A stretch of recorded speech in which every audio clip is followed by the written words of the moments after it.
this is a response to the Cupcake Inspirations 300 Blog Celebration Sparkle Challenge. I'm using this Sunny Days Ahead paper stack again because I am enjoying my springtime paper. And I'm showing you there the layers that I've got chosen for the card. I'm going to set aside my layers, and I've got this white cardstock, and it's heavily textured. It's really beautiful. I think it's probably Club Scrap. It's white, but kind of a touch of creaminess and heavily textured. It's really beautiful. So I'm creating like a banner type shape, and then I'm going to cut that out.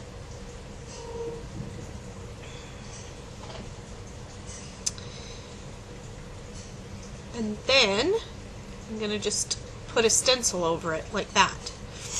And I'm securing the stencil down, and I'm using spun sugar, and I'm just sponging spun sugar through that stencil, which is a Heidi Swapp stencil. It has kind of like a wedding ring quilt pattern. I really like it. I've used it several times recently. And next I'm going to use the straw. Sorry. I wish I had my lemonade, but it's coming in the mail, so I've got to wait for it. Lemonade would have been better here, but I don't have it, so I had to use the straw color. And now I'm going to use tumbled glass. I think this is a great combination for the springtime cards, and it seems to go really well with this paper stack, that combination of colors. So it's creating kind of an ombre rainbow background that's stenciled through, and there's how it looks. And now I'm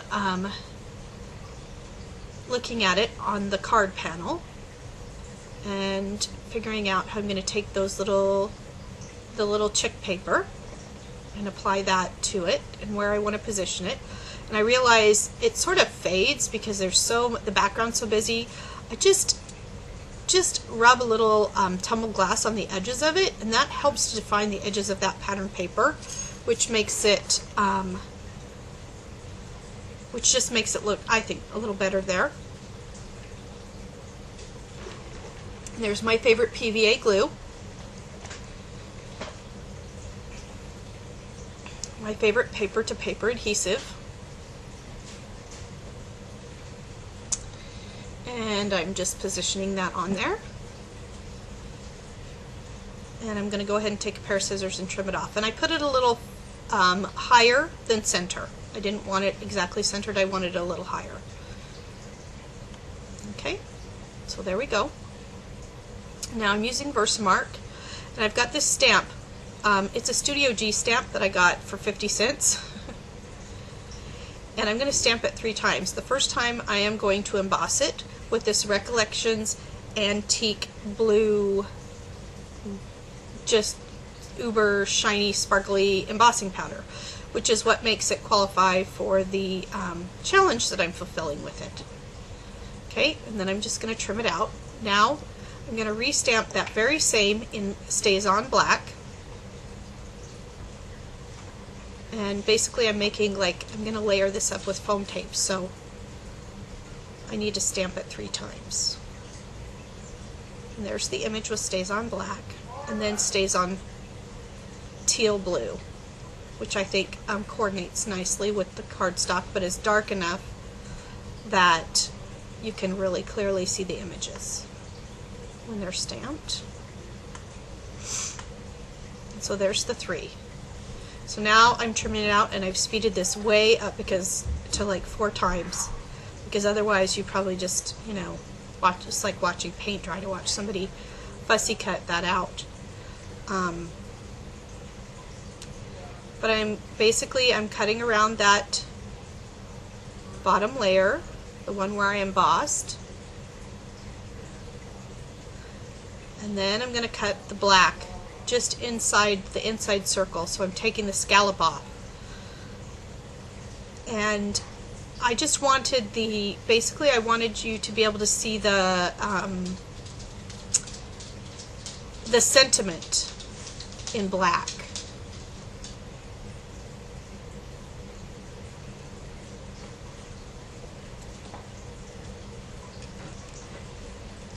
And that sentiment reads, hip chick, hip chick, hip chick.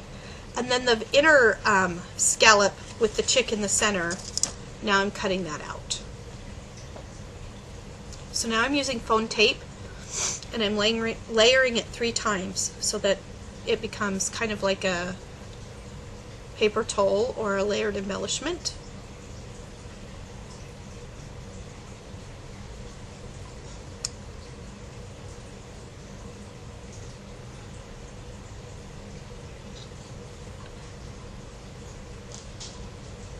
Alright, so that's how it looks, and you can see the sparkle around the outside.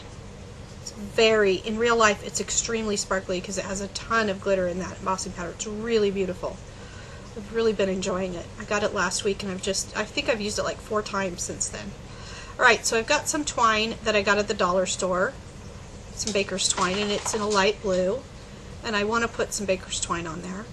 So I'm just kind of, figuring out how much I need. I twirled it around twice. And then I'm going to use tape. Because of the way that is, I have to use some tape to secure it on the back so that the baker's twine will spread out. Otherwise, because there's an angle that goes downward there, that would just collapse down.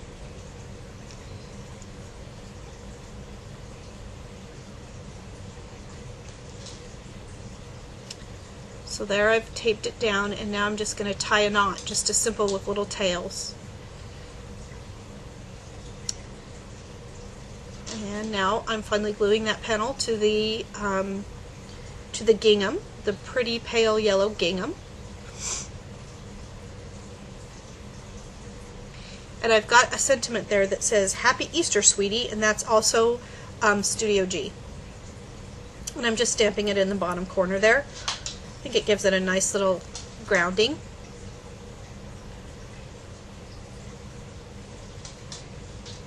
See my dog in the background there. Okay, so now I'm going to trim those out, and I'm going to use fray check on the ends so that it doesn't fray out. That will literally hold that, and it won't show. Fray check, when it dries, you can't see it. It's completely invisible, but it keeps it from fraying.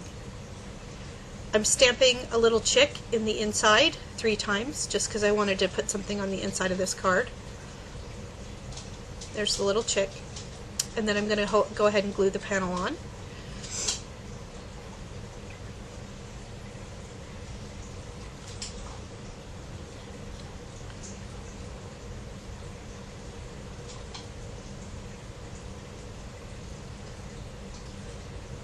And then I decide I want to put some faux stitching lines along that.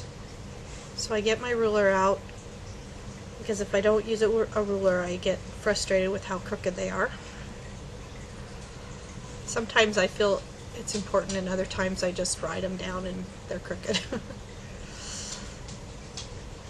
And there it is. That's my finished card. I hope you like it. Bye-bye.